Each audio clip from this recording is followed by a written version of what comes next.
you players, playerettes, dudettes, amigos, whatever we want to call you. Welcome back once again. We are now post 100, post 2 years old. We were having parties and streamers and yay, welcome to Game of Crimes. We've survived 2 years. It's like the apocalypse. We're the cockroaches that survived. Who would have ever thought it? It was amazing. I was just out in San Antonio, Texas. Javier and I were speaking at the Texas Gang Investigators Conference just yesterday morning, as a matter of fact, and which was what is today? Saturday. So it's Friday morning, and I got to announce that last week was our 2 year anniversary. And I look, man, we're getting all kinds of followers now. It's a lot of these young police officers now understand social media. They're clicking in on Instagram and all the other social media platforms, and they're logging in to listen. And it was amazing how many of them came up to me during the conference and said, man, I listened to that. I remember this episode about so-and-so. And so thank you to all of our listeners for continuing to support us out there. Yeah, thank you guys. Yeah, and we'll tell you a couple other things here real quick. Let me get some just housekeeping out of the way, and then we'll tell you about our travel issues. Again, yeah. So, hey guys, head on over to Apple, Spotify, hit those 5 stars. By the way, here's a pro tip for you guys. Stitcher is going away. If you listen on Stitcher, you need to transition. Stitcher is officially shutting down in a couple months. So Stitcher will be no mas. So switch over to Apple or Spotify. As Ricardo Duran said, no mas during his fight. So head on over to Apple and Spotify. Hit those 5 stars. We really appreciate it. It really helps us out. And give us your comments. Let us know what you think of the episodes. Also, head on over to our website, gameofcrimespodcast.com. On our website this time, we will have the listing for the book for the guest we're going to tell you about here in just a little bit. Also, follow us on that thing they call social media, at Game of Crimes on Twitter, at Game of Crimes Podcast on Facebook and the Instagram. But dudes and dudettes, where you got to be is you got to be at patreon.com/Game of Crimes. That's patreon.com/Game of Crimes. One more time. What was it again? Patreon.com/Game of Crimes. There you go. We got some good stuff. We just did 911. What's your emergency? We brought in a case over from the UK. Very interesting. A lot of twists and turns. Not what you thought it was. And it took 30 years to solve this case. It started with a 911 call. So we've got that coming out. Still up in the air. It's still up in the air, up for appeals. So we don't want to give away too much, right? So we got our monthly Q&A coming up. We just got through with our Narcometer review of Narcos. Woohoo. We reviewed season 1 and 2. And actually we had one of our new subscribers asked us, said, hey, could we do get Chris and Dave on, and talk about that? And I believe it was, I want to give proper credit. It was Sonia Bros, Brosz. Sonia Bros. She said, I would love to hear Chris and Dave discuss season 3. All in all, Narcos was a huge hit. It was a huge hit. But Steve, you don't get a big head, but I have to say your book about it all, Manhunters, was even better. Oh, there you go. There's my new favorite person. Thank you, Sonia. Freaking big. You can't even fit on the screen anymore. You need 2 cameras now. There you go. We're coming up in the world. So hey, that's interesting. That would be very interesting to do with Chris and Dave, because we did. But if you guys know, one of our exclusives with Patreon, we did the analysis of the entire Cali Cartel, 16 hours. Yeah, it's that's the most extensive thing we've ever done, I believe. Holy cow! Yeah. Expensive or extensive. They were gracious enough to give us all that time and sit here and put up with our crap. And yeah, love those guys. Good people. But that's a good one. So Sonia, we're going to look into that. Of course, we need their help to do it. But I'm glad you mentioned that, because there's a reason I did that. Yeah.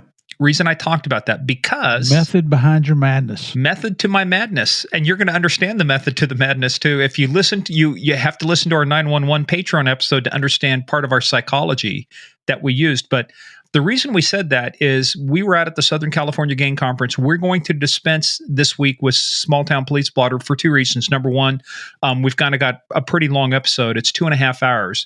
But number 2, it's because like when we talk with Raymun Mundo Mendoza, the OG from the Mexican Mafia, we have so many comments. People want to hear him again. We're setting that up.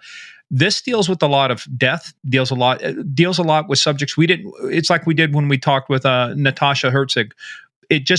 We don't want to provide levity in that sense. It's not a funny topic. It's a very serious topic. We want to treat it. So we're going to skip it. But the reason we're skipping it, the reason I brought up Sonia and talked about that is while we may not be doing a review of Narcos Season 3 yet, we are bringing you somebody who was part of the real Narcos Cali Cartel, and it is William Rodriguez Abadia. He is the son of who, Murph? Drumroll. He is the son of Miguel Rodríguez Orejuela, and his uncle is Gilberto Rodriguez Orejuela, the two original heads of the Cali Cartel. When those boys were extradited to the United States, guess who took over? Yeah, that's right. William Rodriguez Abadia, and he came down to the gang conference and he spoke. He's a funny guy. Let me tell you, he's not a dumb guy. Do not look at these folks and think they're stupid. He's got a law degree. He's got a couple of advanced degrees. He was just in the wrong business. But it was funny. We were talking about this on the Patreon episode. We'll share this part with you. But when he started speaking and you were on stage with him, or if you had the opportunity to interview him, and we talked about his book too, called Son of the Cali Cartel, the Narcos Who Wiped Out Pablo Escobar and the Medellin Cartel. I think Chris and Dave might have had a little to do with that, and you and Javier. You know, and it's understandable. In fact, one of them, and I love these guys, so I'm not ditsing on them at all, but called me out. He said, what if that was Pablo Escobar's son? Would you go on stage with him? And we've had that offer. And had it again, as a matter of fact, while we were doing this interview. And absolutely not, because it was, I never investigated the Cali Cartel. I know a lot about them, not nearly as much as Chris and Dave and the other folks that worked it, but it was an opportunity. And the way I try to explain it to the guys, here was an opportunity for these 900 Southern California law enforcement officers to get a look inside of the Cali Cartel. So an opportunity they're probably never going to have again in their lives. So it was, as you saw, it was a 2-hour interview that we did on stage there. I tried to grill him. I hit him with the hard questions. Did not get the answers and I didn't expect to get answers to certain questions. Remember, he's a lawyer by training. Well, and there's no statute of limitations on murders either. So I'm not saying he's a murderer, but there were questions I'd have loved to have the answers to, but I knew I wasn't going to get them. But you know what? William was gracious enough to meet with you and I later that evening, and we were able to sit down and get into a little bit more detail and a little bit more comfortable environment where, I mean, think about this. You're a convicted criminal. You're the former head of the Cali drug cartel, and you're sitting in front of 900 police officers. You think that might cause a pucker factor? Well, and it was funny. That's glad you said that, because one of the things he said was, he says, look, I'm a little nervous because all the police are in front of me. I'm used to having them behind me, chasing me, So which ended up being that was a nice icebreaker, because it was a little bit tense in the auditorium there. Yeah, but the thing is, but you're absolutely right. Look, you can't defeat the enemy if you can't define them, if you can't understand them. And even it goes back to Sun Tzu. If you know yourself and you know your enemy, you do not have to fear the outcome of 100 battles. So this, if you want to get it, it's like when we talked to Ramon Mundo. Do we condone what he did? Absolutely not. Is this the type of guy that we're going to go sit and have beers with and go hang out with all over the United States? No. But you know what? But here's the thing is, you can have respect for the person, and you can have respect for the fact is they were willing to stand up in front and talk about this stuff and realize, hey, it's a hostile environment. You are going to get grilled, and it's like you ask them questions, about the money, about all the other stuff going on. And so that's the reason why we kind of wanted to set the stage for that, is just tell you guys is we're not going to do small town police blotter, because this gets into some serious discussions. We have a little bit of fun, but there's a lot of unanswered questions to your point. And to your point, there's no statute of limitations on murder. But what is interesting, and you guys need to listen to the interview, Murph, is that it was interesting how he is able to remain in this country, considering much of what he was facing were state charges. Yeah, and we never did get a definitive answer, but I got a feeling that was part of a plea agreement. So, you guys listen to the story, listen to the interview, and make up your own mind how you think that worked out. Yep. And what you guys think. So let's do this. The other thing we did too is we recorded it. Nice place out in Southern California. Nice. Murph's the big guy. He had the big room and everything. So we're sitting, sitting in the living area, basically over a bar, basically bar countertop. We've got the microphone set up. So I've done my best to do the audio, but you guys are getting it raw. You're getting it as though you're sitting there in the room with us, listening to the conversation. Right. We weren't in our home studios where we can have a lot more control over the environment and the echo and things like that. So you may hear some background noise, but bear with us. This is absolutely an interview worth listening to. One thing you will not hear is a cat. You might hear a cat on some of our other stuff, but there were no cats. Spudnut is not featured on this episode. Neither one of them are. The thing I did too before you even I recorded, I went and fed them this time, so I didn't get that. You know.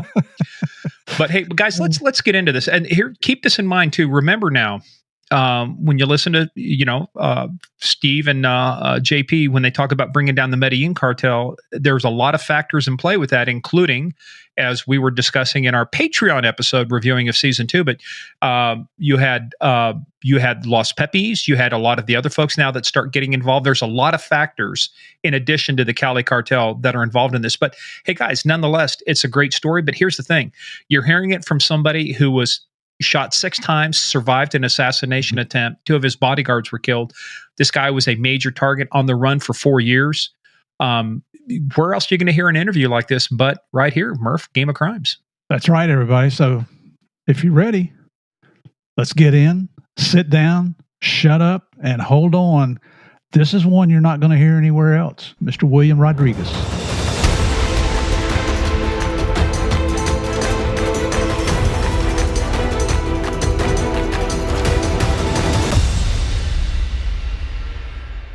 Well, this is a very special episode.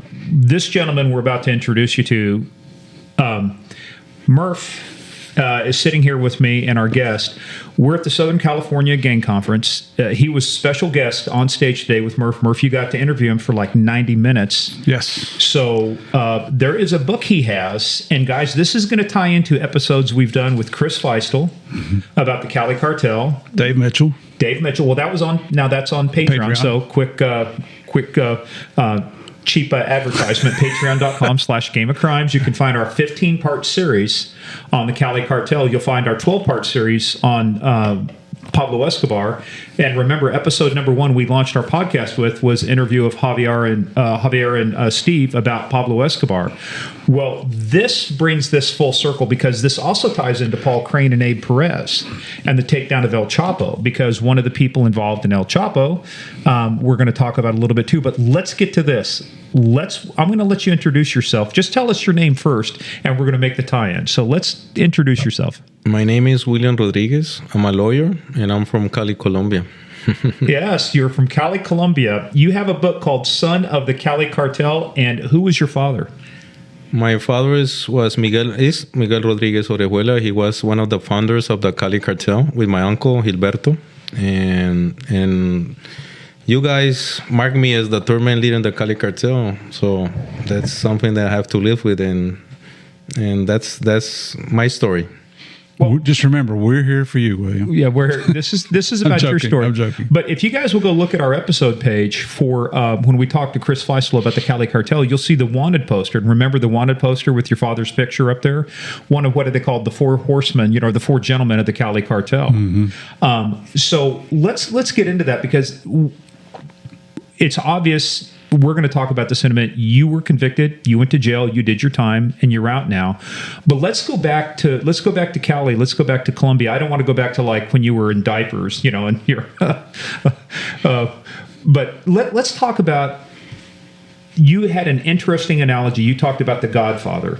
And I remember the one part where The Godfather, where Al Pacino playing the son, was a lawyer, I believe, right? Or an accountant, but I think he was a lawyer. He was a lawyer, yeah. Yeah, and he could have gone one way or the other. And he was trying to stay out of the business, but he was brought back in. At what age did you realize what kind of business your father was in? When I was like 18 years old, and it was like 84, when, something happened.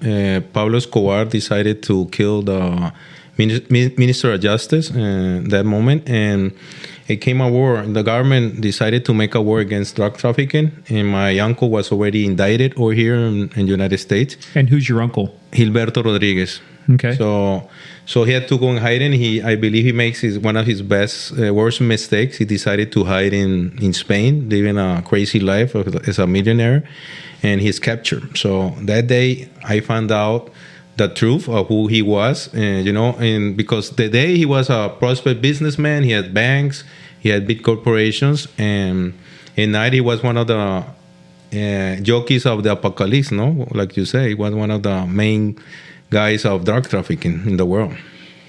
And how did you, what was it? Was it just the arrest of your uncle, or did you kind of have an idea before that? I mean, based on your lifestyle and the, quote, job or occupation your father had? But, it was, there were people talking stuff, but, they managed, a low profile, because I tell you, before 88, when we started the war against Escobar, we never saw a lot of security, all around us. So my father had one chauffeur, my uncle too. So, it was like normal. And they had big corporations. They had two banks, one in Panama, one in Colombia. They had big companies. So, and how kids are. We got what we wanted. So we were focused on what we did. And one of the main occupations that we had to, our responsibility was studying. And so we didn't, we hear some stuff, but really we didn't put it together because you were enjoying the toys too much and the trips and the lifestyle. And the toys and the luxury that we have in those days, because if we study, we get the stuff, we wanted. So we're going to Japan, we're going here to the States, we're going to Europe. So we didn't, care about that because in the end, they were our father and our uncles, and my uncle was my second father. So, that shocked us, when that happened, because in a moment we feel like betrayed, and even my cousin and me, because when I came back from the States, when my mother brought me again, because I lived here like 5 years when I was a child. I decided to leave my mother and go to live with the first wife, Gilberto, my aunt.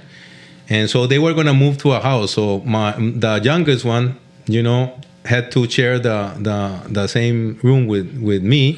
And we became very close, one of the sons, Gilberto. And, so we talked that day. We felt like betrayed. But, my uncle was good for us, like a father. So, we decided to... Who would leave in a situation from 100 people, maybe 90%, 99 would stay there. It's not an excuse, but it's true. It was my family. You got accustomed to the wealth and to the luxury and to it would be hard. Yeah, to it could be because kids are like that. When we're kids, we're like this way. We like good life. We like to have luxuries, and we did. But something important. They always thought to if we wanted something, we have to do our chores. What are our chores? Study, be good students, and get good grades. That was our obligation. Well, let's go back to what you said a minute ago. You said you lived in the United States. How old were you when you lived in the United States? And was it just with your mother, or what was the family situation? No, my mother decided to leave my father because my father was a very bad, husband to her, and she decided to bring me here, and I didn't see my father for 5 years. And that's not like now that everybody has internet and easy to get to. So my mother disappeared with me, and my father went crazy. He didn't know where you were? No, he didn't know. So how did she survive then? How did she survive financially for those 5 years? She worked hard life. That was like a hard time because my mother, decided to live with another guy. I never liked that man because he was treated bad, and she was working like 10, 12 hours a day. So, my only companion was the television. So, because in the end, she had to work to survive. Where did you live? In Chicago. Chicago? Mm-hmm. What did you think of Chicago? Very cold. Very windy. Very cold. Very cold windy. compared to Colombia, yeah. No, very cold, very windy. And it was very difficult because, I was the first child and the first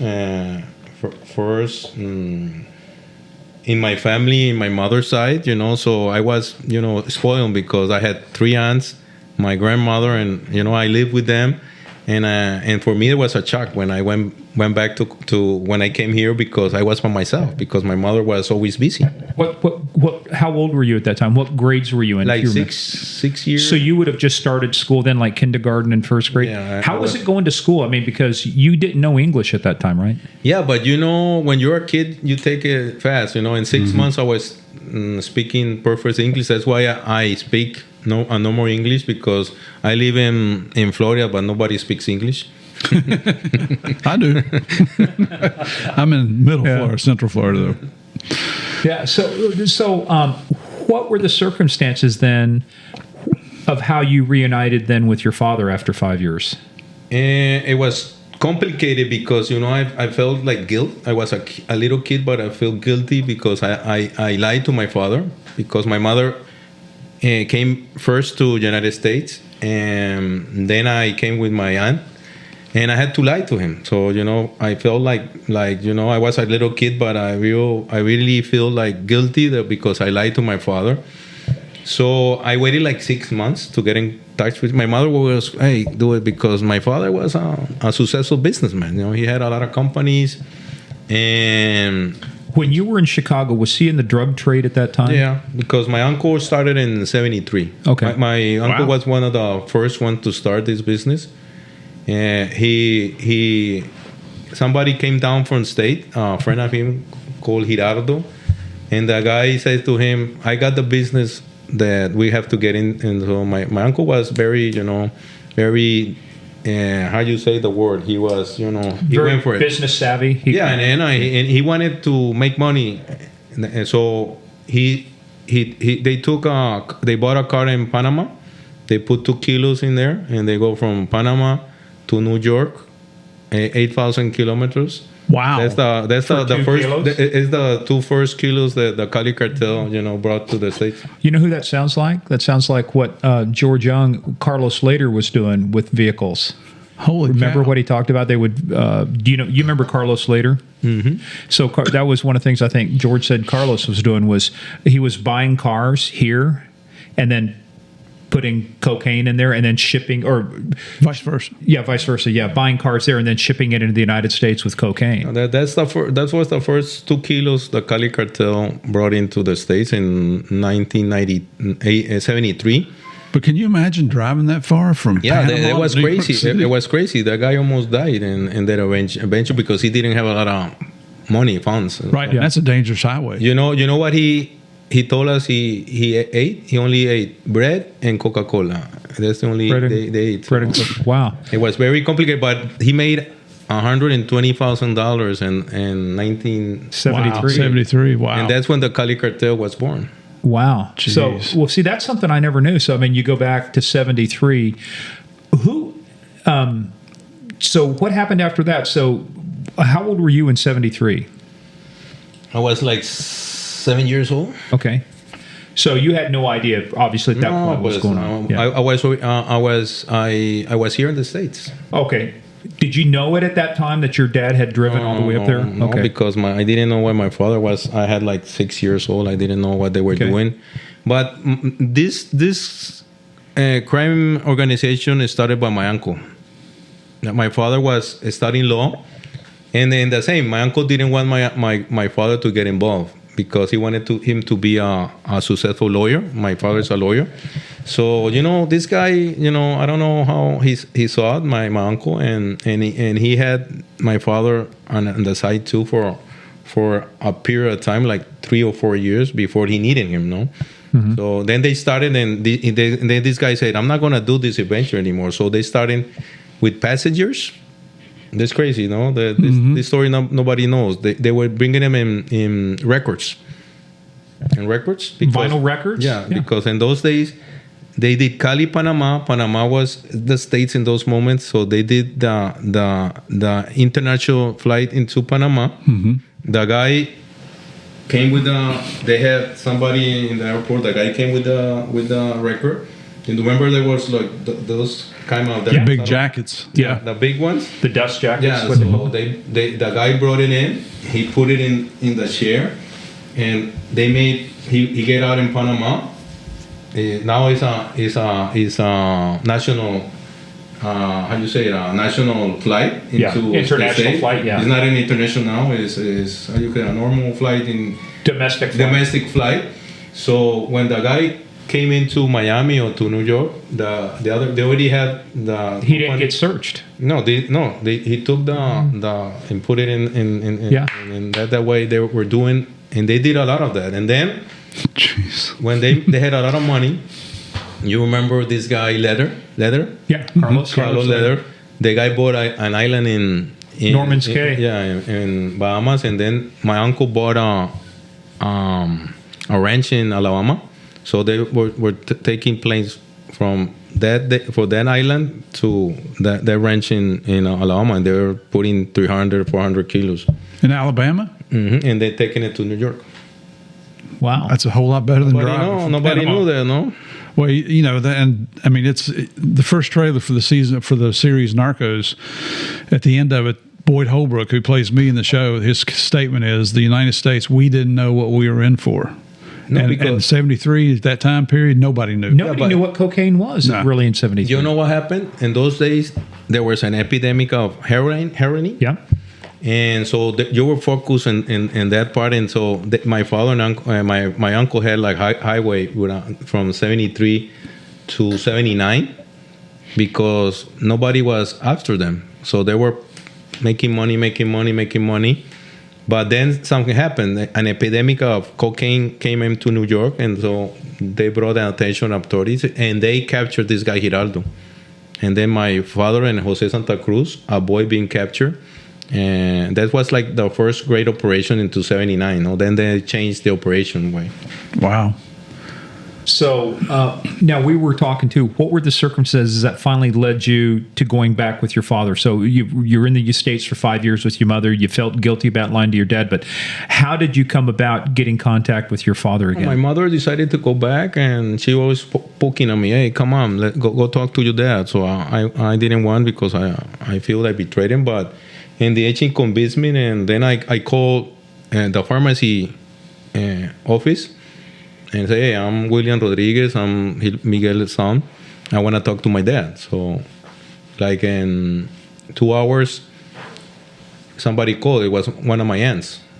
Hey, mijo, how are you? And say, I want to talk to my dad. And so, okay, let's arrange a meeting. So they arranged a meeting, and I saw my father 6 years after the day that I say lies to him, right? So it was a very tough situation. My father was not the same man anymore. You know, I don't know if he thought he believed I was guilty or something. I don't know, or maybe because he had too much power, he didn't care about that. But there was like a cold meeting that we had that day, and that's the way I came back to the Rodriguez family.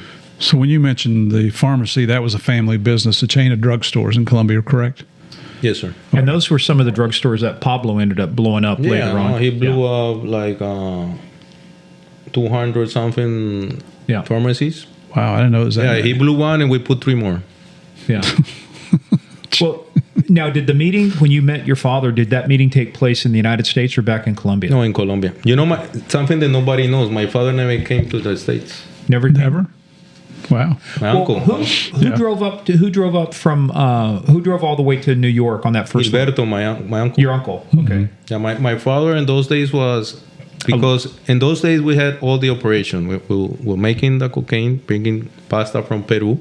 My father was the guy in charge of that. My uncle was the guy who was sending the merchandise, and Jose Santa Cruz was the guy who's doing here in New York the distribution. And see, I think people forget a lot about that, because the one episode we had was Sherry Foster, where she was talking about one of her big cases was about paste coming out of Peru, I think. Right. Tell people too, because they think everything happened in Colombia, right? But Colombia, it was refined in Colombia. But talk about the whole supply chain. When you're talking about you started in Peru, the Cali Cartel, you guys were sourcing things out of Peru and other areas, the paste, to bring it into Colombia, right? Because they started the business first making money bringing pasta from Peru, right? So it wasn't cocaine at that point. No, it was just paste. Yeah, that was the first. Then they made money, and then they there was bigger money in the cocaine. Money, yeah, sure. Yeah. You could just keep moving up. They started that white low, but in the end, we had all the operation. But in 80, they decided not to, have more to do with this part of Peru and Pasta. Because everybody was making cocaine. So why should you get involved? It was easier to buy in our country the supplies, and not get involved in that operation. Were you able to get the chemicals in Colombia? Yeah. So acetone and hydrochloric acid. Those where is money, anything's available. It's available. So yeah. What is so you came back to Colombia and you guys were living in Cali? Mm-hmm. All right. So what was it like when you came back growing up then? How did you said things changed. What changed for you? No, it changed a lot because I'm with my mother, she only had me. So, I never had brothers. So no brothers, no sisters, never. So hermanos? I came to live with Gilberto's family, and they were five kids, one girl and three guys. So for me, I believe it was the best time of my life, because it was 1979. We're living a normal life and we're having a good life. I had brothers, and we didn't know what's going on because they always secret. No, something that Rob's suspicion is because in those days was Miguel, Gilberto, and Jose Santa Cruz. So when those guys got together in one of our houses, nobody can be close there. Oh, okay. So my answer, no, you cannot be close. You cannot be there. And so that's like why these guys, we cannot be around them. So. Well, and let everybody know, too, when we talk about the four gentlemen of the Cali Cartel, obviously your father was one. Who were the other three? First, this is the way it started. First, it was Gilberto, Jose, Santa Cruz, and Miguel, my father. Into 83, something like that. Then 84, when my uncle is captured in Spain, my father takes over, and then somebody introduced him to Pacho Herrera. Pacho Herrera was running New York, the cocaine business in New York. So my father, hooked up with this guy, and they did a lot of business together. So this guy became one of them, because something that I never saw this guy until my uncle got out of prison, Pacho Herrera. I only saw Jose, my father, and my uncle. Mm-hmm. And then when my uncle comes out of prison in 88, then my father makes like a party coming back, and then I saw this guy. I never saw him. And so, now this guy is a new member, like in 88 is when we really find out that this guy was an important piece of the puzzle. And so in 88, but you're by 88 though, you've attended law school, right? I was studying law school. Yeah, I was like in fourth semester or something of law school. So, but you kind of found out, you said at 18, but when you're in law school, are you seeing things? I mean, are they keeping you away from the operations, or are you seeing things going on? No, I was seeing stuff because, when my uncle was in prison, there was like a law. We have to be every Saturday at 8 o'clock of the morning doing in the prison to go in to visit my uncle. So, that was crazy. It was a long, I don't know how you say, fila. Long line. A long line of people coming in to see my uncle. And so we went there, and this guy was only an hour with us because the visitation was from 8:30 into 5. Mm-hmm. We talked an hour and a half with him. The other one was the guys, talking with other different person. But we have to be there, even if we were drunk or we've been in partying. We have to be there at 8:30. It was la law. Why was it the law for you to be there? Because my father wanted my uncle to feel like we were behind him, right? But you meant it was the family law, not like a Colombian law. No, it was a family law. We had to be there, and if who wasn't there, you were in problems. You were in trouble. Mm-hmm. Jeez. Man, great way to spend your Saturday mornings after a rough Friday night. Yeah, but it was a law, and so we'll go to sleep there. Did you have to stay there all day? All day until it ended. Wow. How long was that?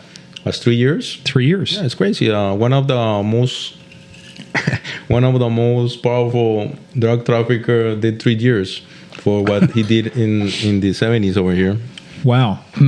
So, but let's talk about now your descent into the family business, so to speak, with your father. You're in law school. Was there a temptation for you at that point to get involved in the drug trafficking in your family business? No, he didn't laugh. There was like a threat to anybody who talked to us about drug trafficking will get in trouble with them, because they don't want us involved. So nobody can come out to us and say, because people thought about it, no? Maybe I get hooked up with the son, we can get to Miguel or to Gilberto, no? But whoever that's something, maybe we'll get killed, because nobody can talk to us about that, because they didn't want us involved in those activities. They want us in the business. They want us to be, successful businessmen in our environment, in our economic empire. So they ruled with an iron hand. What they said, that was the rule within There the was family. a rule. Nobody can talk to us with that, because they can suffer the consequences. Now, was your father's plans to have you go through law school and then manage or run part of the family business, the pharmacies? No, my father, in my case, they forced me to study economic. I didn't want to study that because I always was bad for mathematics. Mm-hmm. So when my uncle got in prison in Spain, I saw what was happening, I look up to my father and say, this guy is doing this, he's a lawyer, I want to be a lawyer. So I have to go to my uncle, because he was the one who's running the family. My father ran the business, but my uncle was the guy who ran the family. So I talked to my father and said, go talk to your uncle, what are you going to do? So I have to go there to prison in Spain. You have to touch a button to talk to him. And I say, hey, uncle, I don't want to study economic anymore. Why? I need you to be involved in the business of the companies. I want to be a lawyer. And then that day I took decision and I started law school. Where did you go to law school at? In Cali, in a university called San Buenaventura of Cali. I did law school there, and then I went to Spain and did 2 masters in MBA. So word is out about who your family is.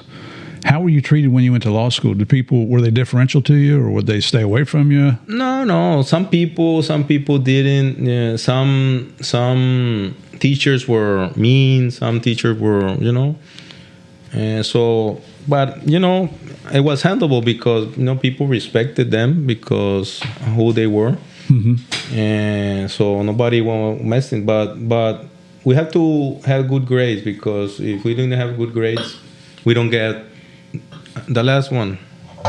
You don't get you get your privileges taken away. Yeah. In case folks wondering what we're doing, it is in the evening, so we've decided to crack open a bottle of Vino Blanco. There you go. And just so our listeners know, I don't drink alcohol. I'm actually having a Guinness. Well, technically, I don't know if I would call that one alcohol. So yeah, it's kind of weak. It's a Guinness draft stout, but I'll tell you what, it tastes pretty good. We're having adult beverages. So this is interesting because, see, the theory some people have, like when you looked at Pablo was uneducated, but he was street smart, right? I mean, but you were very educated. You had a law degree. You had 2 master's degree. Was one of them an MBA, or was an MBA on top of the master's? MBA plus marketing. And those were in Spain? In Spain, yeah. España. What part of Spain? Madrid. Nice. Madrid? Yeah, Madrid.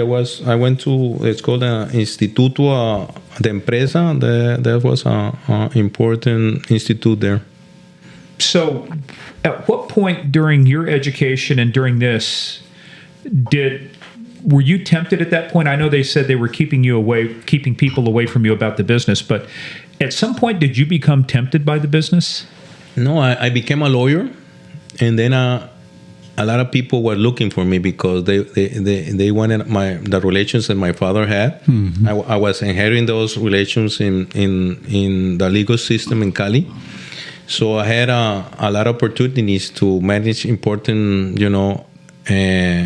process, and people were looking for me because I have that power of your father behind you. Behind me. Were any of those things related to narco traffickers? I was helping people, with those problems, and because I have the relationships. So what kind of a lawyer were you? Was it civil or legal? No, I was criminal. Criminal? Yeah, I have an office. I had an office that I built that I have criminal part, I have civil part, and labor part because we ran some part of the company.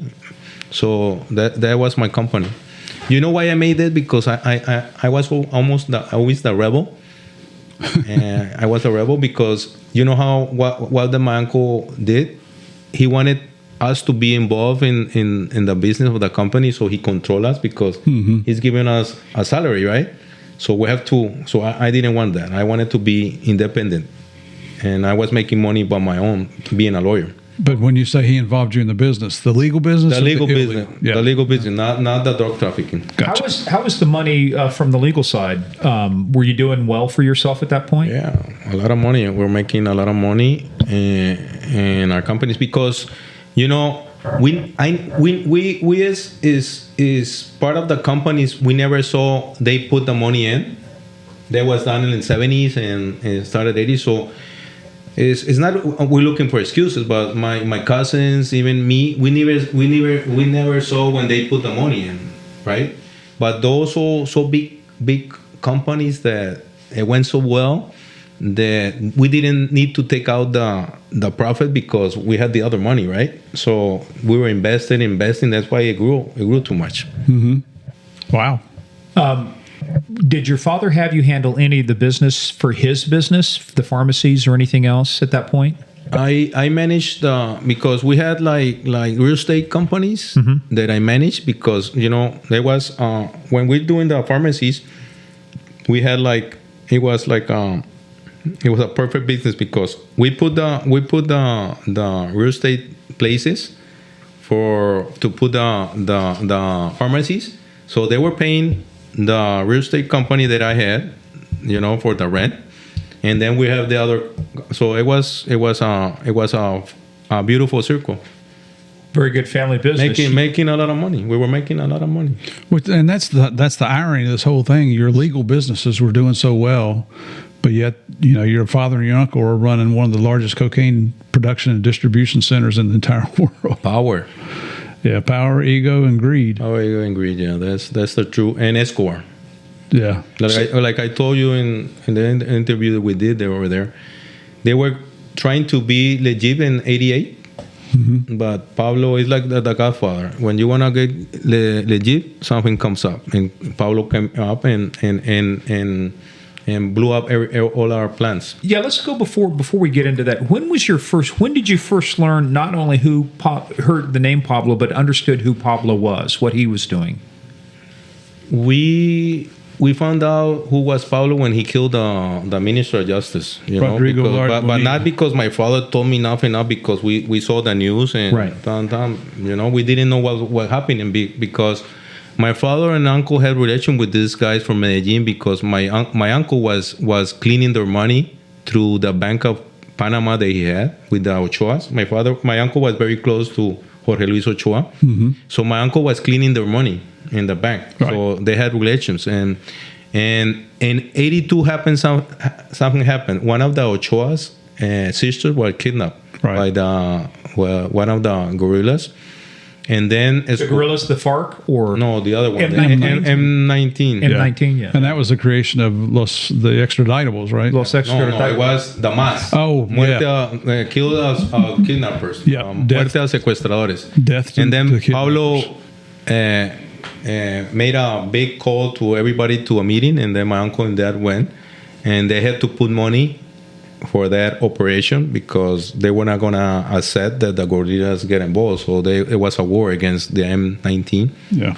And they have to give this girl back. So that was like our first relation because Jorge Luis Ochoa was very close to my uncle. So how was the relationship then between your uncle, your father, and Pablo at that time? Because you had Medellin, you had Cali. Were they just staying in their, as we say, staying in their lane and just operating and not fighting. Somebody that this nobody knows that this isn't something that my brother and me wrote, a story that we have.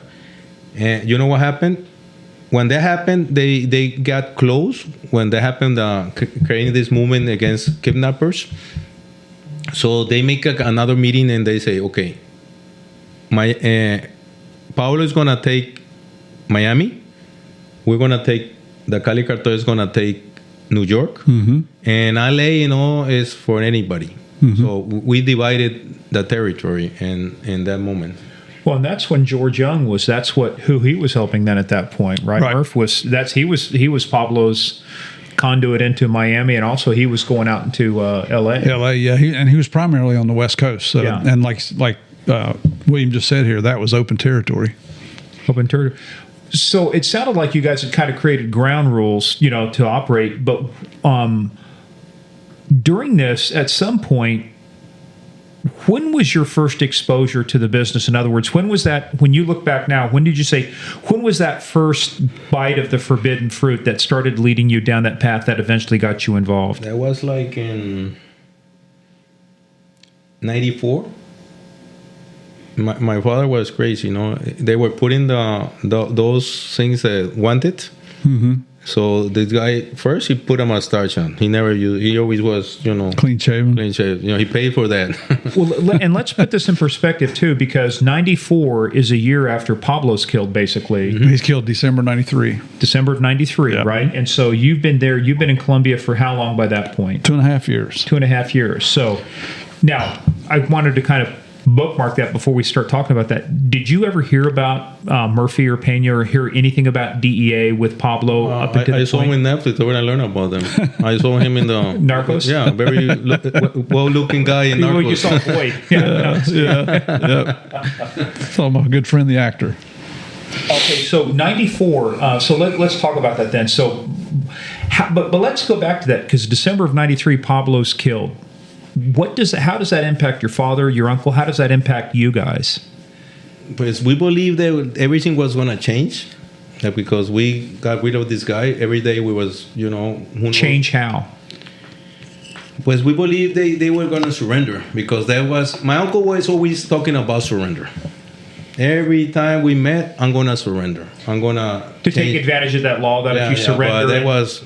Yeah. Okay. Bull. He was talking. He's just talking. Yeah, he was only talking. So they started, and he always was, telling that, it's que Miguel doesn't want me to do this, and Miguel always was the bad guy, So they started,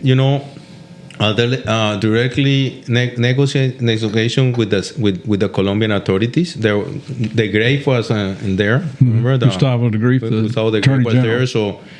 So they started, okay, we're going to surrender. So Miguel is going to stay out. Gilberto is going to prison.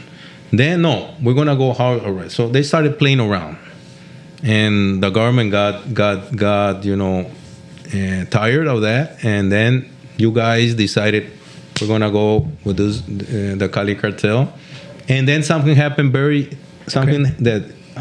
ask me. Sorry. No, I was going to say, before we bypass de Grief too much, Steve, you and I have had discussions, and I know you've brought this out, because it seemed unnatural to us, basically as Americans, that the Attorney General would be protecting Escobar's family the way he did. I mean, I don't know if you knew this, but his partner, Javier, when they however they got visas. Steve, you tell the story better than I do. You tell. Yeah, so Javier, my partner, is in Medellin one day with the cops at Rio Negro Airport, and a commotion starts, and they realize that the Escobar family is on a plane bound for Miami.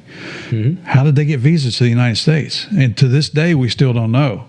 Well, Javier recognized what was going on, so he called our boss, called the ambassador. The ambassador ordered him to rip the visas out of their passports. Well, you can imagine the commotion that caused. The screaming and yelling and threatening and everything that was going on. And that was just before he tried to get his family to Frankfurt, Germany, and which was like a month or a few weeks later. But how the heck did they get visas to the United States? That mystery has never been solved. I had visa to 93, 94. Yeah, but your name wasn't Escobar. No, yeah, but Well, but that's true. But my question was though about DeGrief. Did you have a feeling, or did you know that DeGrief, was he being paid by the Escobars? Was he being That's compromised? You think he was an honest man? That was an honest man. Like we talked before, like Massa. General Massa. That's my father told me, no? Yeah. My father told me Massa was I never gave this guy nothing. He never asked for nothing from me. He only wanted information from me. And this guy, DeGrief, he told me he never received nothing to my father. I don't know if he received from Escobar, but I don't believe that. Yeah, that's what I'm saying. Do you believe that he didn't receive anything from Escobar, or do you think Escobar paid DeGrief? No, because DeGrief was an objective for Escobar. You know that more than he wanted to kill him because he was close to us. And if any of the Colombian government officials are listening to this podcast, let General Maza Marquez go. I mean, he's got. They got him always when they ask me about that, I laugh. I really laugh because that's crazy that they try to involve this guy that he's a Colombian hero. He's a real hero. Absolutely. Not like Serrano and Naranjo. They're not heroes. This guy is a hero. And this guy is now prosecuted for something he didn't do. Right. They've got him under like permanent house arrest. Yeah. So, crazy. I mean, and plus he's a friend of ours. Yeah, the guy was straight. My father, this guy never received a cent. He received my information. And when they hit Gacha, it's because my father put somebody in Gacha organization and he was giving the information to Massa. Would that be Navegante? In Navegante, yeah. Yeah, all right. Yeah, my father paid $3 million to Navegante to He told us that. Because he was going to get a reward from the United States for $1 million, and he got $3 million from the cartel. Well, getting $1 million from the United States back then took months and months, and finally he just said, "Screw it! I've already been paid by the Cali guys." $3 million, yeah, they paid $3 million. So then let's go back to '94 then, because you said so. That the reason I kind of wanted to lay that foundation, I wanted everybody to understand the context of all the things that got on. Pablo's dead now.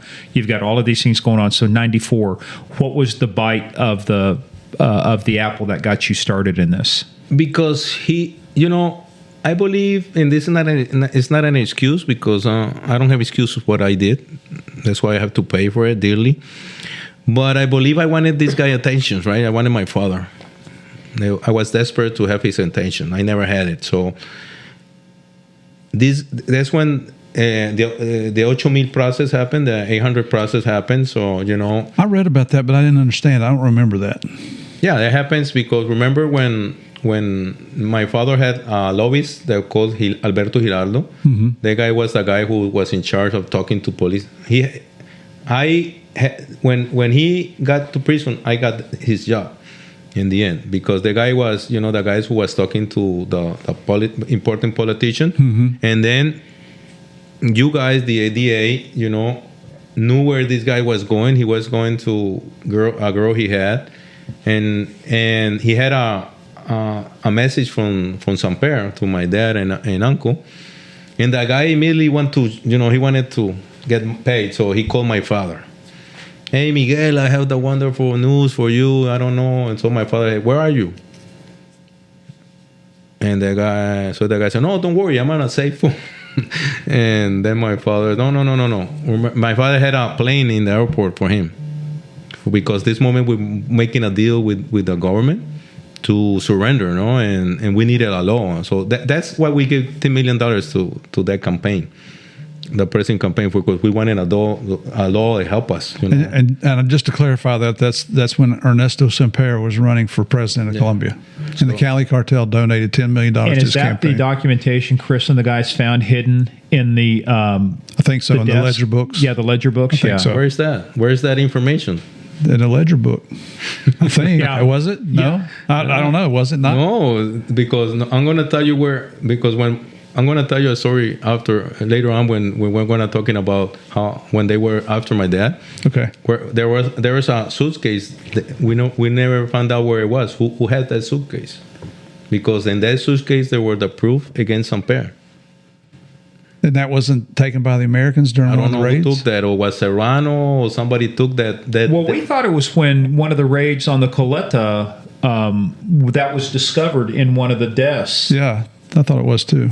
Yeah. But there's information that my father, but they didn't find it in a desk. No, let's go. We'll get to there. Yeah, we'll get to Okay, there. Let's talk about 94. Yeah. Let's talk 94. So then there comes this political scandal because you guys, intercept this guy's phone call. Then my father didn't talk. I believe it was my dad, but then I heard that, and then my father said these words to this guy: "Hey, I know you. Sorry about don't call my brother because I know you."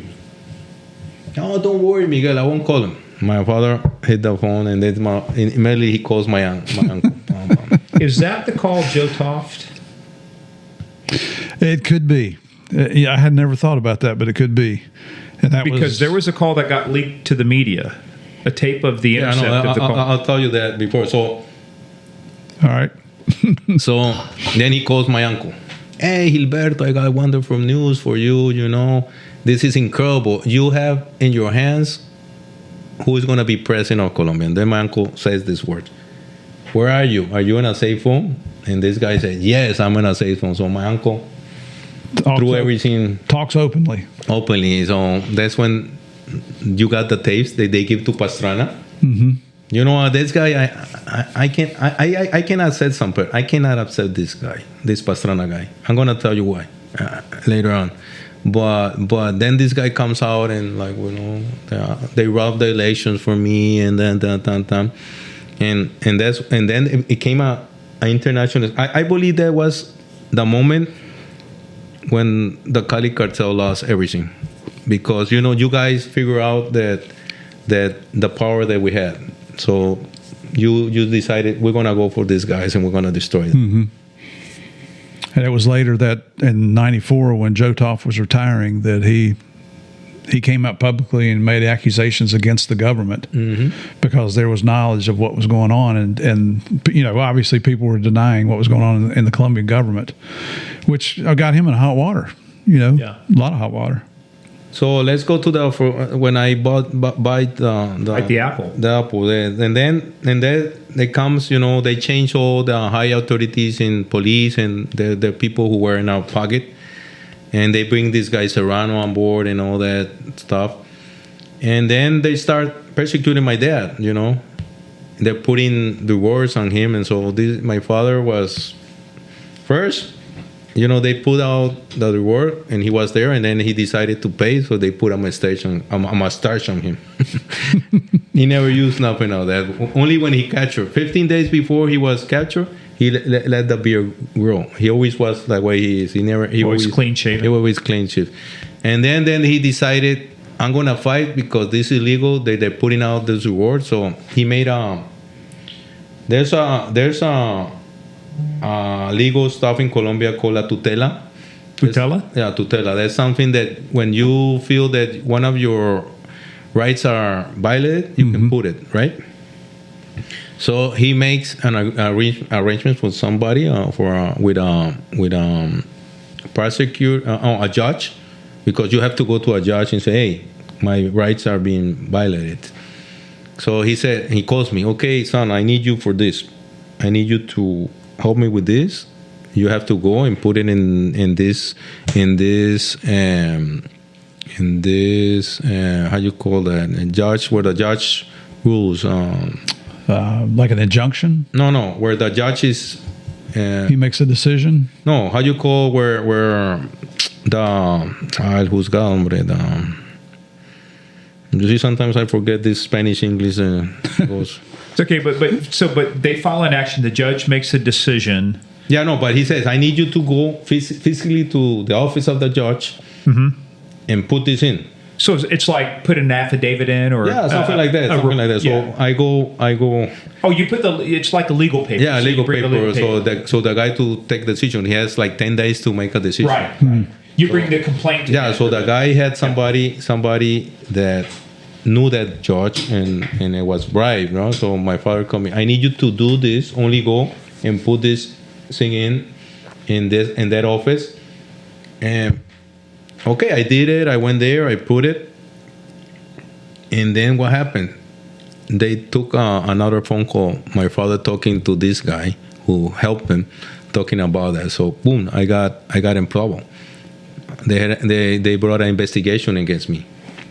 So they tried to indict me. When you say they, was it the Colombian National Police? The justice system in Colombia tried to, because they brought me to a prosecutor. So the guy comes and put the tapes. Wow. Tell me, what are you hearing there? And I say, hey, excuse me, is my voice there? No. And so, what are you talking about? I went to this place, I did this. I don't know what my father is talking with this guy. Ask my father.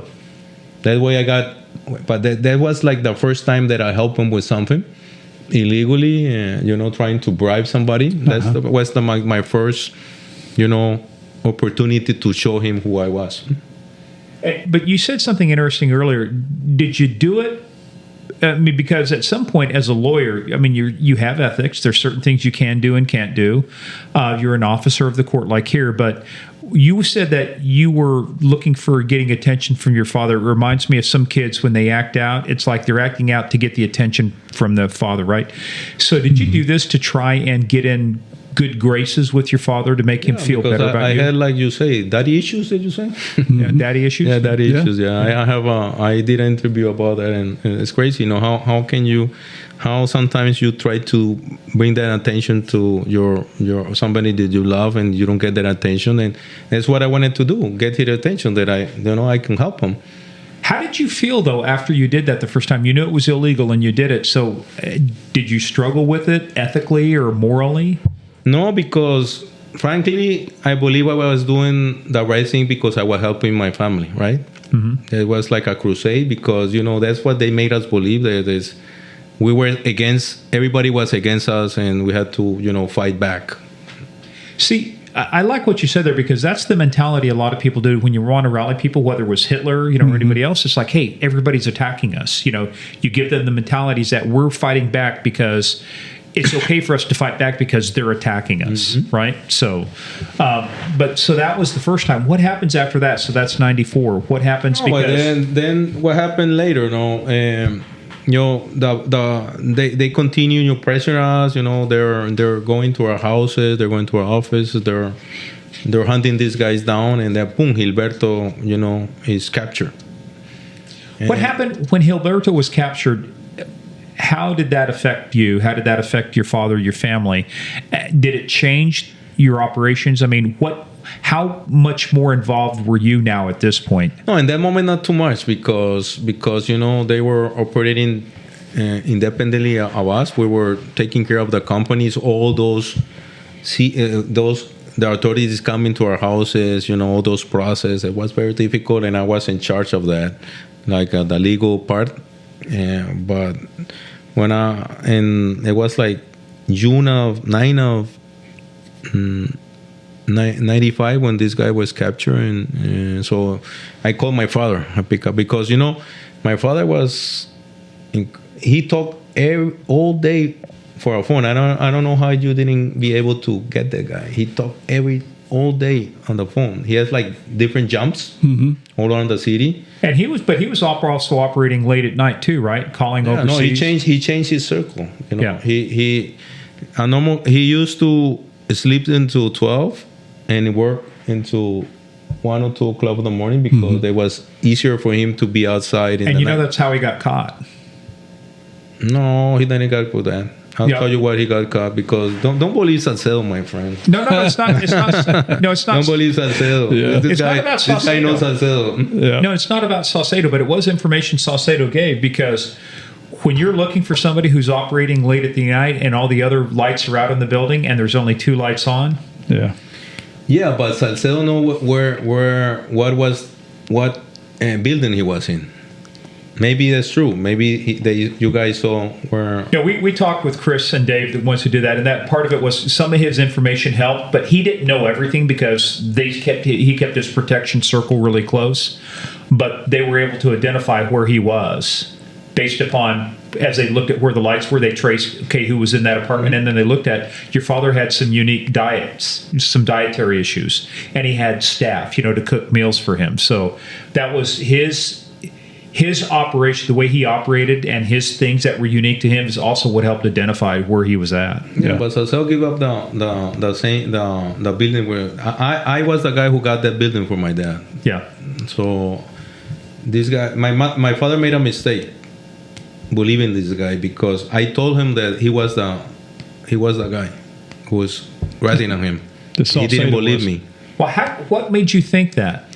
Because they did an operation against my father in a building that I went. The last time I saw my father was in that building, and they made a good operation because they didn't flew to Cali. They flew to a town close, and the police, and they came in trucks, and they went by foot because my father had circles around. The guy knew where my father was, but he didn't know the apartment, right? Mm-hmm. So they start checking down the building, and they knew who was one of the guys who was with my father. So they went in there. My father had a caleta. It's like a place where he hid himself. Mm-hmm. It was perfect in the bathroom. It was unable to detect that. So my father got in there, and it was an operation there. My father got in there like at 6 o'clock of the morning, and he was there until 7 o'clock, and then he went back, and he was there like 12 o'clock on the night. So I was sleeping when somebody called me, and so they called me and said, "Hey, your father's trapped in this place." I knew the caleta because he showed me when I was there. So I went to a place, and I was sitting down with one important guy in this organization was by my side, another guy who worked with me, and then we called this guy because he was security, right? Mm-hmm. Hey, Salcedo, we need you. So that guy was coming and going, taking information for us. So one of the guys was the second of the operation that this guy did, communication, Salcedo. So the guy told me, "Hey, boss, this guy, I believe this guy has been acting strangely." Why? Because I don't know. He's not the same guy, because he didn't chip into the end, right? He was loyal into the end. Mm-hmm. When he saw that my uncle was captured and everything was gonna fall, then he started working with this guy, Chris is the name. Chris. And so he was going, and so I thought I'm gonna, because it was an operation, and they were inside, and they knew he was there because, as I was saying, he's in their apartment. So they told a lie in Netflix that they say that they put a drill in there, and then they cut my father. If that drill would come with blood, you'll take down the building, right? Right. So no, it was one of the guys who doing the drill that cut himself. That's why the blood was over there. You see, I'm telling you something that's not in Netflix, man. I got to tell you, William is a big fan of the Netflix show. It's not about that. It's about, I believe our story doesn't need to make fiction stuff. Well, but let's be honest about something, though. And Murph, you said this before too. Hollywood isn't about telling the truth; it's about telling a story. Yeah. And because if you go back, ask Murph. And if you watched Narcos, did you watch Narcos? I have to do it for the legal thing I'm doing against them. Okay, so ask him, because in Narcos they make it look like Javier and Steve are at each other's throats, that they smoke, that they are drinking and doing all this stuff. What's the real truth? We never even had. Neither one of us smoked. We've never even had a disagreement. Since 1991, we've not had a disagreement. They've never thrown anybody out of a helicopter. Yeah, but that's one of the things on our contracts, though, is they have the right to use creative liberties. Creative liberties. That one beer got me here. You haven't even had half a beer yet. I know. So no, but you manage this, Chris. This guy Chris has part of the story, and I have the other part. Mm-hmm. Let's say in this moment what happened, right? Yeah. He doesn't know how I got my father out of there. He doesn't know how I did it. Even Salcedo doesn't know how I got my father. I got my father out of there. So how did you get your father out of there? Because I start to see this guy goes and come back. Who's this guy? Salcedo is going in back. He was calling this guy Chris and tell him, because he was taking information. So I'm gonna tell this guy. I'm gonna change the story of this. We're gonna say, and we're gonna look happy, then my father is out of there. Right. So this guy comes in, and he saw us, we're smiling, and this guy, wait, what happened? No, my father is out. This guy, impaled. So this guy looked at me, and one of the guys was sitting down with me was a very, how can we say the word so you don't get... he was very observant. No, very observant, and he was a very dangerous man. Okay. Yeah. So that guy says to me, "Hey, patron, do I throw him in the how you say in the car in the back? In the trunk? In the trunk. I got scared because it wasn't not my decision. Salcedo owes the life to me. He doesn't know that. The guy, if I was there, the guy would took in the guy and killed him. Wow. So I say, no. Let's wait. Let's wait till my father comes out of there and we'll tell what happened. So, okay, so the guy goes back and gives this information that I give. So they cancel the operation. They go. You can tell him that happened. Oh, he's going to listen to this. Yeah, I'm sure. the operation was canceled. But they left 4 police guys outside. And then my father comes out of the hole he is in. Because that's something that's this guy was the most powerful man in drug trafficking, and he has to hide in walls like a rat. So, yeah, is that the life you want? Yeah, right? Exactly. So you have to ask that question. So he comes out and he got crazy because my father was not in his mind in those moments. So he calls. Well, he calls one of the guys who was sitting with me, and he said, "Hey, what's going on? Get me out of here." So we had somebody in the police infiltrated, and we call him Marta because that way we know we had somebody giving information. So we changed the name. The guy was named Buitrago, and we called him Marta. You know. Mm-hmm. Well, Buitrago. I think, Chris and them, We don't. They may not have known at the time, but they knew about it They know later. now. Yeah. Yeah, no, but they found out after that. They said they found out about Buitrago. He was a sergeant in the. That's the one they called the Shadow. Oh, yeah, that's right. So he said, and so call Buitrago, and so he said, and my father, and put me Salcedo on the phone. And say, no, father, I'm not gonna put him. Why? No, put him on the phone. I need to talk to him. So I called this guy and give my father on the phone. So the guys talk to him, okay, senor, okay. He hung up. He goes, and in an hour, they came back. So my father got again in the hole. And they again was searching. They couldn't find it. So they got tired like 12 o'clock. They couldn't find my dad. They go and leave the 4 guys. So then I told the guy was here, call Marta. If I talk about who's Marta, I didn't know who was Marta was. So the guy who was sitting by my side called Marta, and he comes. Salcedo didn't know who he was. Mm-hmm. So we made a reunion. So Salcedo knew who he was, but I say, okay. I say, Salcedo, I don't remember what I told Salcedo. I need you to do this. So go.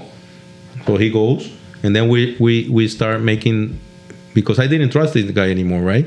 So we were making the plan to take my father out. So we found a car and this guy Marta, and he told me, no, but I cannot go. I say, you are gonna take my father out of there. I don't know what you're gonna do. So the guy went in a car over there, get in that building. The police was out. He said, I'm gonna go there and inspect something. So then the guy goes up to the apartment where my father is hiding. So my father is already outside, and then, okay, what we're gonna do? We're gonna try to take you out in this car that I give them. And then my father had that famous briefcase. Mm-hmm. They didn't find it they found it. When they couldn't get my father out, they got scared, and my father threw it. It was like they were building something inside, and they put in some sand in front of that. And then my father went back, and then they decided, no, we're not gonna take you out this way. We're gonna take you out for the pool. So my father, this guy was trying to get my father with that guy through a big wall, and so they put him, and my father jumped to the other side, and then he walked out of there. Steve, that is the wall. That's the picture I think we have on our website from Chris. That wall down that canal that ringed. Yeah, along that culvert there. Yeah. So it went into kind of like a culvert where there was. Oh, there was another caleta, my brother. This was This was the first one. This was. I'm sorry. Oh, Murph just everybody. killed our microphone. Oh my God! He got nervous. Trying to get comfortable. All right. Because I'm telling a part that he doesn't know about. Yeah. And this guy Chris didn't tell him. So my father, a boy, and he escaped. So when they found out of that, they made a raid, and they found out where my father was hiding, and they found the briefcase. So we never know where the briefcase is. No, we never knew, because there were the documents that, prove that Samper had They received bribed money. the president. Yeah. I'm pretty sure that it went to the embassy. Yeah.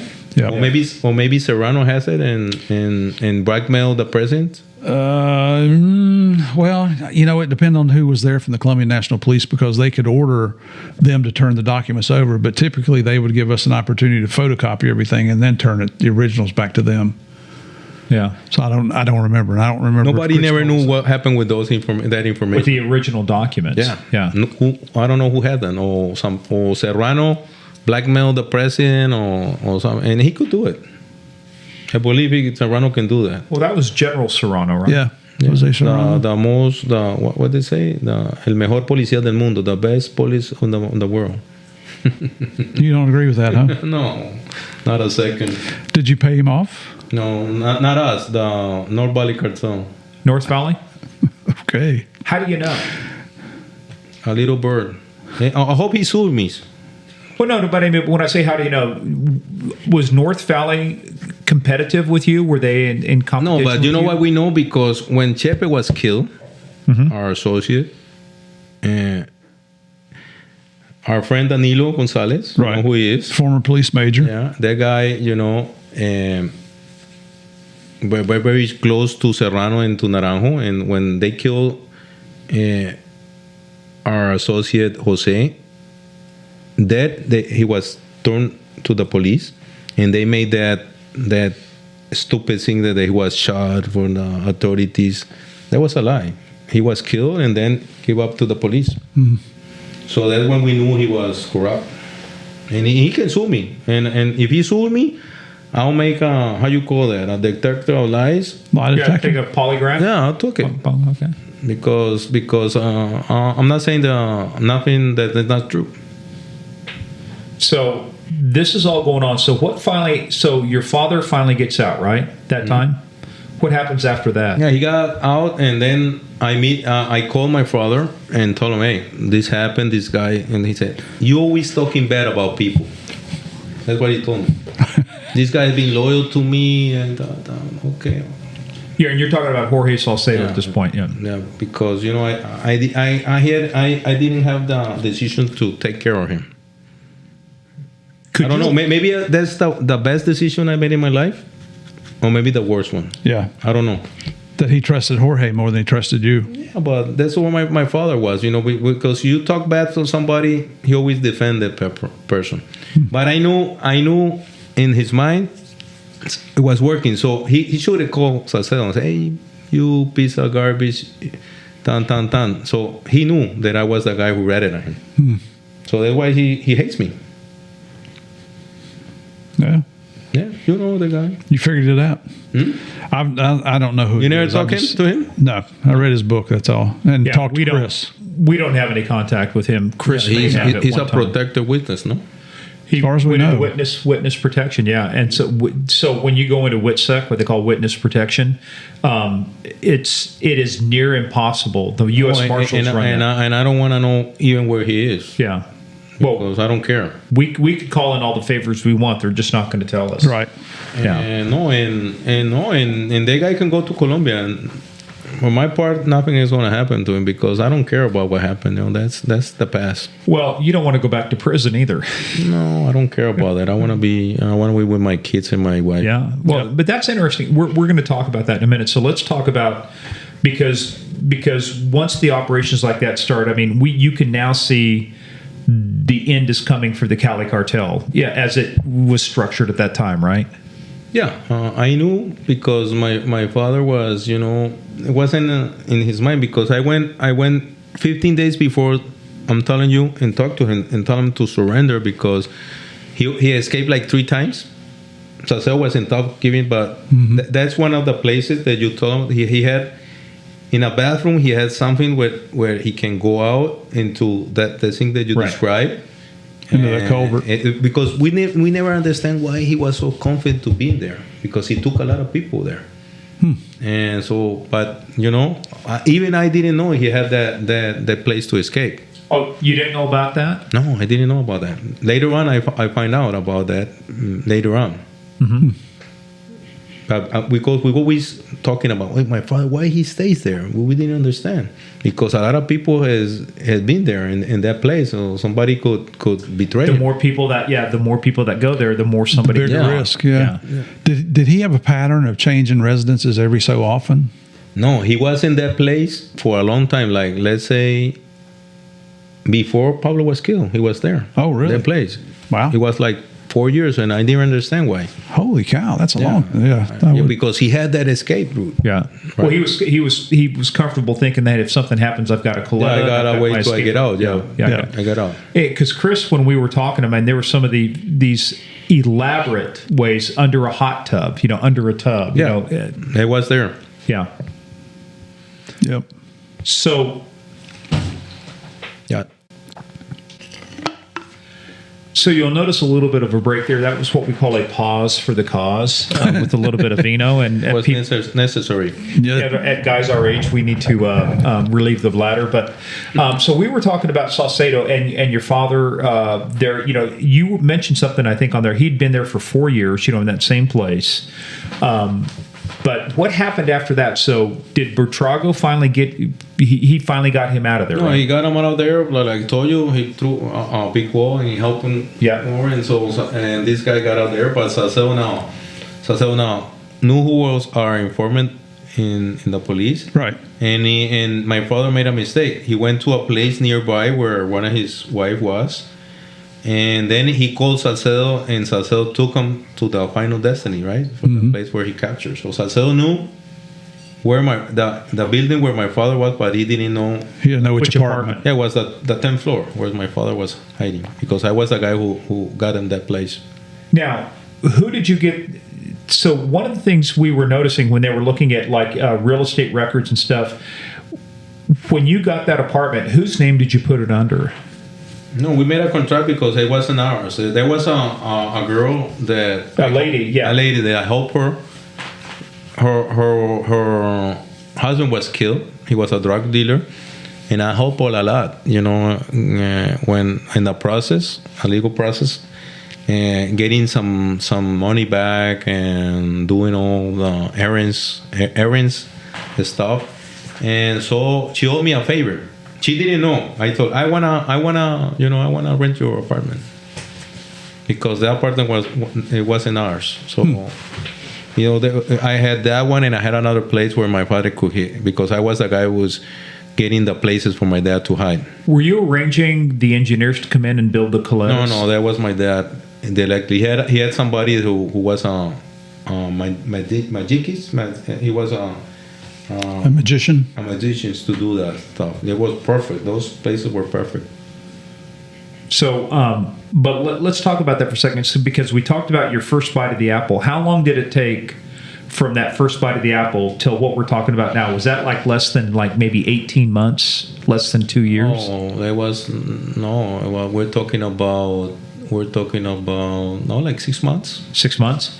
So it really escalated pretty quickly from your first the rights violation, filing with the judge, to where you're handling all this for your father. Mm-hmm.